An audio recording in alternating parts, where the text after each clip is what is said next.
What if the most powerful thing one person could do during a world crisis were to reach into their pocket, pull out 2 sticks of gum, and hand them over a fence to a child? Stay with me all the way to the end of this story, because what started with 2 sticks of gum grew into something so beautiful it will stay with you for a long time. Welcome back to History Sparks. I am Sarah. We take little-known facts and turn them into a heartfelt learning story. It is June 24th, 1948. World War II ended 3 years ago. The city of Berlin has been divided among the 4 Allied powers: the United States, Great Britain, France, and the Soviet Union, each controlling different zones. West Berlin sits like an island of freedom deep inside Soviet-controlled East Germany. And this morning, the Soviet Union makes a move that stuns the world.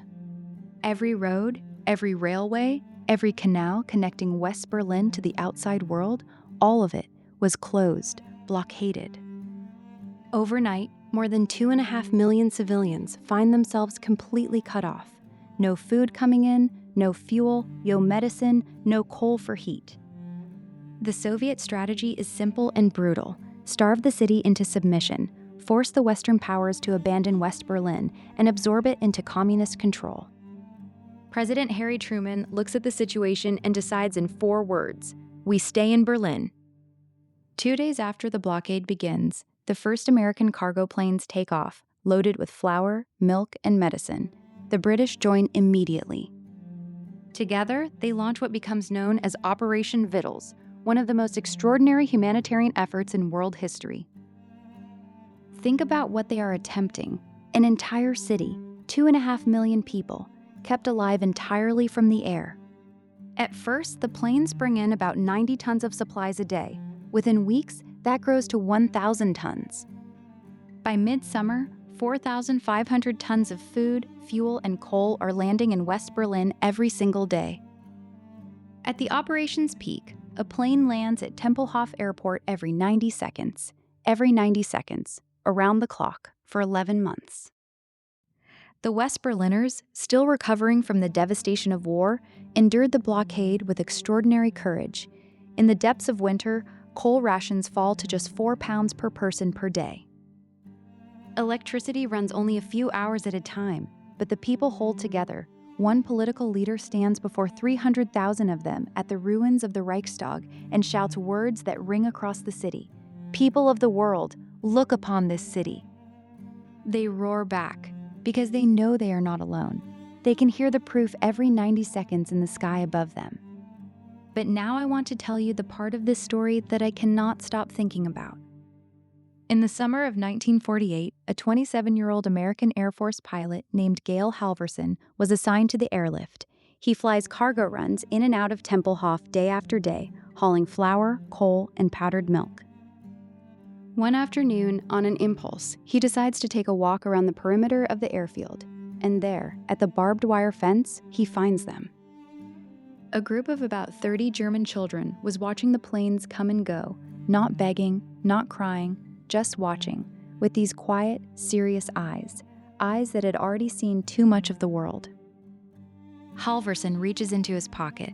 He has 2 sticks of chewing gum, just 2, and he tears them carefully into enough small pieces so that every child gets a taste. He watches what happens next, and he never forgets it for the rest of his life. The children who do not get a piece hold the tiny wrappers up to their noses and breathe in the gum's scent. They share it. They make it enough.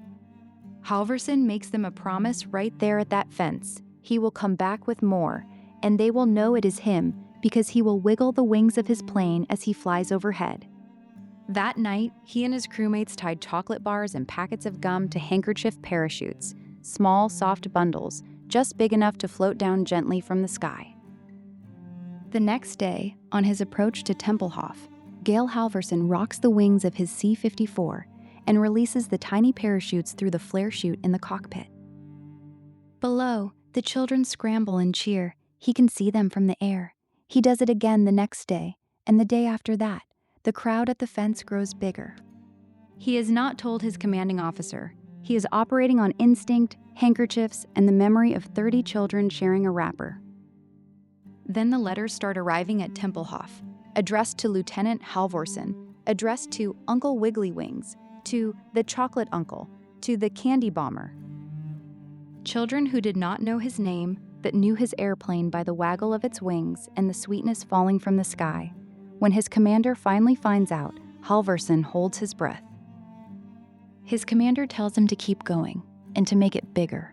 Word spreads across America. School children make parachutes and mail them to the airlift bases by the thousands. Candy companies donate chocolate and gum by the crate. What started as one man's 2 sticks of gum became Operation Little Vittles. This official United States Air Force operation ultimately drops more than 23 tons of candy and chocolate into the waiting hands and hearts of West Berlin's children. 23 tons of hope. On May 12, 1949, the Soviet Union quietly lifted the blockade. They have failed. The city did not break. The airlift had delivered more than 2 million tons of supplies. And the people of West Berlin, who had every reason to hate the sound of planes overhead after years of war, would forever after look up at the sky with something different in their eyes. Gail Halvorsen lived to be 101 years old. He never stopped making parachutes. He dropped candy for children in Utah every summer right up until the end of his life. When asked about it years later, he said, "The small things you do turn into great things. 2 sticks of gum, a handkerchief, a promise to a child at a fence, and an airplane that wiggled its wings." You know what I find most beautiful about this story? It is not the airplanes. It is not the tonnage. It is the 30 children who shared a wrapper and made it enough. It is the families who held on through the cold and the dark and the rationed coal because they could hear every 90 seconds that someone cared. And it makes me wonder about the stories inside your own family. The time someone showed up with almost nothing and somehow made it enough. The quiet acts of courage that nobody wrote about in a history book, but that changed everything for the people who were there.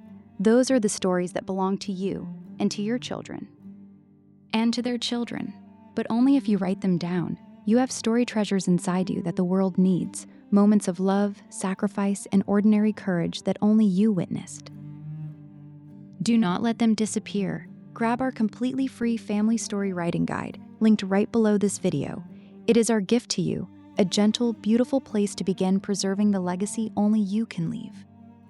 If History Sparks has meant something to you today, please hit that subscribe button and join our family here.